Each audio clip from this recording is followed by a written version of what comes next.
Shalom, shalom, babotano saba Kristo, shalom, bala na nzambe, shalom, bota na kolo bisika nyoso tozwami, na pesi biso nyoso ba shalom na kombo na Yesu Kristo de Nazareth, tika kimia na mokonzi, ekomela, kimia na mokonzi, ezala likolo na bino, na mabota na bino, bisika nyoso bozwami, vraiment, nazotombela bino, kimia na mokonzi, na kombo na Kristo Yesu de Nazareth. Nzamba solo, oui, Nzamba solo, Jésus-Christ de Nazareth. Aza le seul Dieu, le seul qui a laissé les tombes vides. Tout le monde a biso, banzambe belé, na sena mokili, banzambe bazé belé. Mais banzambe wana bakufa, bazongate, oui, mais oya biso Jésus-Christ de Nazareth, akufa c'est quoi? Donc, Aza le seul et l'unique Dieu, oya kufa c'est quoi? Atika tombe vide. Yangwana na ye kolendisa biso na kombo na Kristo Yesu de Nazareth. Nzambe wana ya solo oya kufelanga na yo na Golgotha. Po biso to benga malelo bana na Nzambe. Biso oyo to benga makabambwa, biso oyo to chola maka, biso oyo to benga maka to zalaka bato te eloko pamba na miso bato mokili. Mais lelo to koma na valeur à cause de Jésus-Christ de Nazareth, à cause du sacrifice expiatoire. Oya ndima ki ko se sacrifier pour na biso to zo to koma lelo ba somi. Yango na ekolendisa ndeko moko na après-midi à lelo. Ozo koleka na ba temps difficile. Bien aimé, oui, ba temps za dur na yebi. Vraiment nazo compatir na yo. Temps za tellement dur, mais na ekolendisa yo. Malgré la faiblesse wana, bien aimé, kolembate. Zala persévérante, persévérer encore. Parce que ce qu'on persévérer, au cause de victoire, ce qu'on persévérer, au cause de guérison, ce qu'on persévérer, au cause de solution. Na nyoso oyo zarango na mituna nyoso ozo komituna pe na ba solution nyoso oyo zoluka tant soko ko persévérer okozwa yango na kombo na Yesu Masia de Nazareth. Bien aimé dans le Seigneur, na eko epsa biso lelo histoire ya femme cananéenne. Makomi etalisi biso femme cananéenne azalaki kolanda ba disciple na Jésus-Christ. Azalaki tout le temps derrière bango. Malgré azalaki derrière bango, babandai ko kipete. Bible zepsa biso, mwasi wana bandai ko ganga makasi.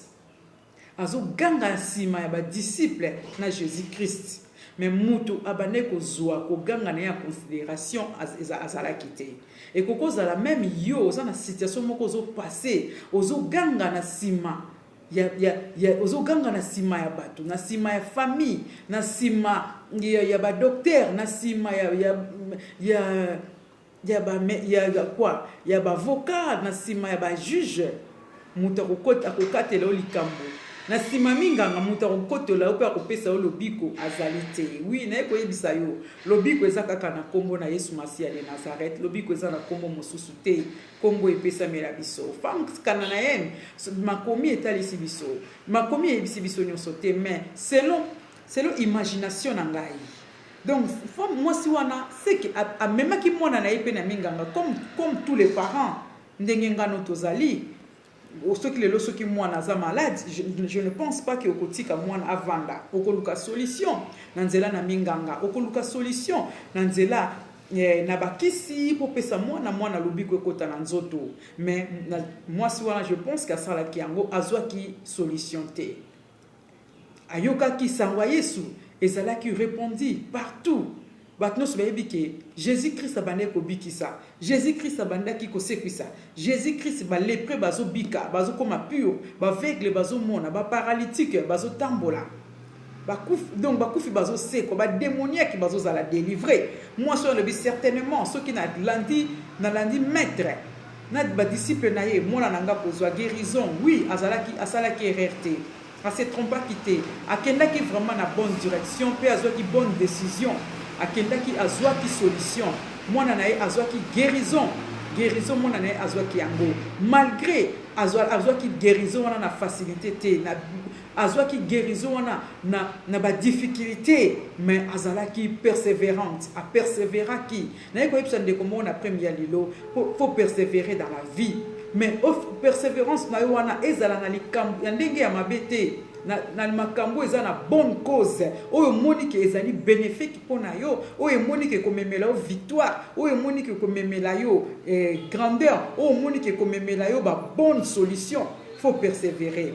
Mais ce que ça n'a pas, il faut abandonner, bien aimé. Il faut abandonner ma bé.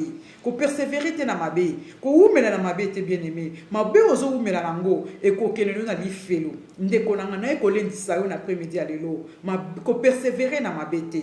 Yo muto salaka ma bé. Abandonner ma bé. Landa Christ. Sala bola. Tika ma bé.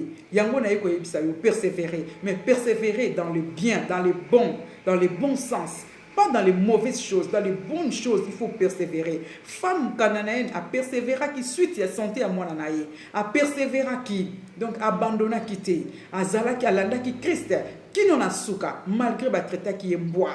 Bien aimé, sans plus tarder, total ma commis, total où ma commis zo ibisa biso. Na Matthieu chapitre 15, na verset nango 25 à 26 jusqu'à 27.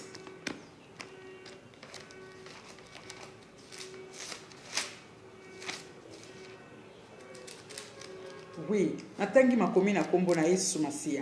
Nazui verset 25. Mais elle vient se prosternant devant lui, disant, Seigneur, secouris-moi. Verset 26. Il répondit, c'est Jésus. Il répondit, il n'est pas bien de prendre le pain des enfants et de les jeter aux petits chiens.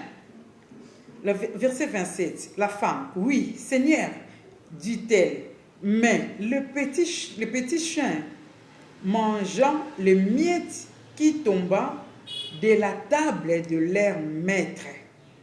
Verset 28, Jésus répondit, alors Jésus lui dit, femme, ta foi est grande, qu'il te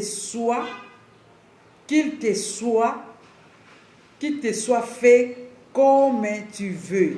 Et à l'heure même, sa fille fut guérie.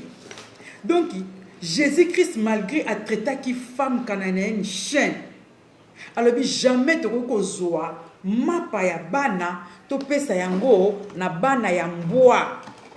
Oui, mapa ya bana ba pesa yango na bana ya mboa. Mais femme cananéenne tellement foi nezala qui grande. Aebise même bana ya mboa baliaka ba mieto ekoyaka na se ya mesa ya maître na bango.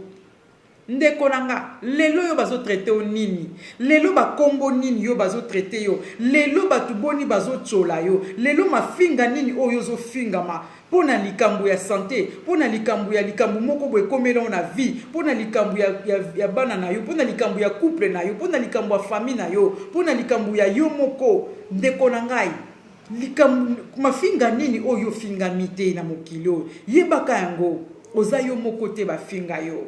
Yesu Masia, ceux qui moi si wana azalaki na fuate a espéra quitter, alinge ko abandonner, alinge ko tika kolanda Jésus, asimbi mwana na akiabi bon ça va ceux qui moi na kufa akufa kaka pona lembi ba ko finga nga boité. Ndeko nanga moi si wana tellement atenaki na guérison ya mwana na ye, atenaki ke mwana na ye abika a persévéra qui toujours malgré benjir a persévéra qui a lobike jusqu'à ce que projet ne posa nezala ki mwana na abika jusqu'à ce qu'il kozwa réussite. Moi na wana zwa ki guérison. Femme samaritaine à cause ya foi na Jésus que c'est ta foi est grande. Bien aimé. Na persévérance c'est ezala na foi na kati. Ce qui moi sona zala ki na foi tel ko persévérer. Les batuming ba abandonnaka, ils ont manqué à foi. Parce que ceux qui ont abandonné, donc au persévérer, c'est-à-dire qu'il faut abandonner. Ceux qui ont persévérer, il faut abandonner. Abandonner, ils ont manqué à foi. Alors si tu as la foi, tu ne peux pas abandonner. Donc tu dois persévérer. Comme la femme cananéenne a persévéré qui? Parce que Azala qui n'a foi katnae. Alors que certainement, moi on a cause guérison. Ceux qui n'ont persévéré. Ceux qui n'ont persévéré, malgré benjure, moi nanga ko bikate, ceux qui n'ont dit benjure, oh, ngana ko silika, moi nanga ko bikate, moi nanga ko kufa. Mais bo finga la bino, nga but nanga zali, moi nanga zo guérison, nga but nanga zali, moi nanga zo réussite, nga but nanga zali, na zo victoire. Et ça lokola yo, lelo za na besoin zo victoire. Alors ce qu'on l'a dit benjure, bien aimé ko abandonner, au ko persévérer, au lieu persévérer, na likambo za nango besoin, na likambo za au simba, yo soko au lundi, ben jure, au quoi abandonner.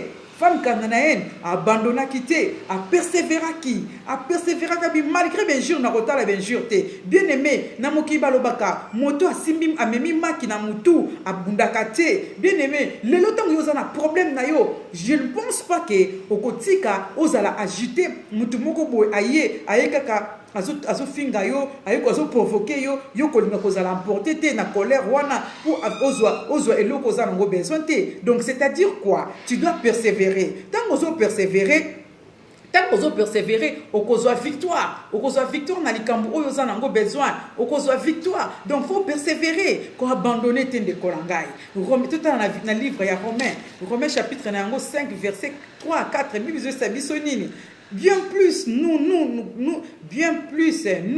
glorifions même dans les afflictions, sachant que l'affliction produit la persévérance. Omoni pasi wana femme samaritaine na mona ki mwana na ye azobela mwana na nga ko ya ko kufelanga. Il faut na persévérer. Faut longola découragement katina yo, faut longola molimo ya abandon, faut longola yango, faut zala toujours forte et persévérer. Même dans l'affliction, il faut persévérer. Quelle que soit situation ezoko lekela yo, ndekonanga, il faut persévérer. Persévérer toujours dans les bonnes choses. Na makamba mabete, mabe il faut abandonner yango. Soko moni likambo neza mabe, il faut abandonner mabe, persévérer dans les biens.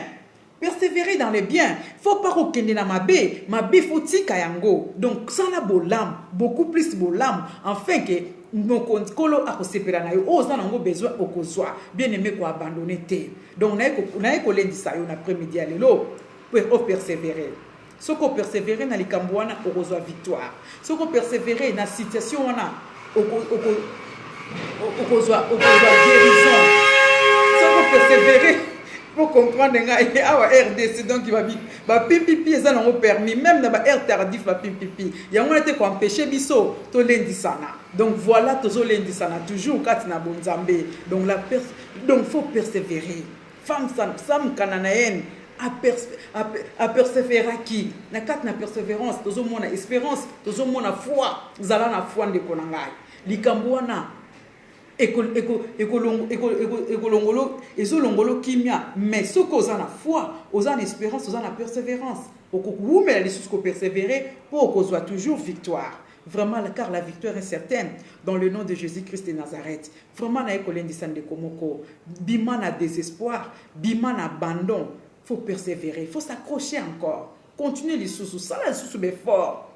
Supporter benjir wana soko yebe ezali pona bien na yo soko ezali pona intérêt na yo bien aimé persévérer femme cananaenne a persévérer qui pour avec ezala ki intérêt na intérêt na ezala ki mwana nazo a guérison yo intérêt no ezanini yo zoluka nini intérêt no ezanini na situation ozole kanango intérêt na ezanini bien aimé tala beaucoup plus intérêt na yo pour persévérer na likambo wana ce qui musala moko zo compliqué yo bien aimé ce que za pon intérêt na yo pour lobby ozwa victoire il faut persévérer na likambo wana na situation moko quelconque yo moko yebi na domaine nyonso za nango besoin domaine nyonso oyo ozo déranger yo il faut persévérer mais dans les bons domaines où ça na niveau à mabe il faut abandonner. Ne faut pas persévérer dans mabe, il faut persévérer dans les bons.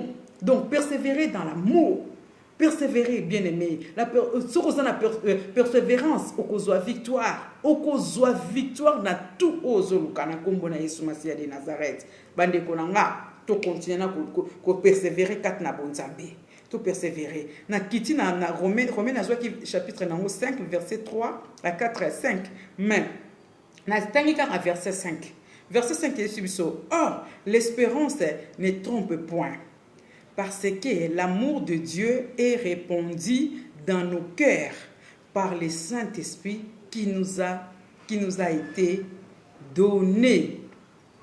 Bien-aimé, l'espérance ne trompe point. Femme cananaenne, elle se trompe pas quitter.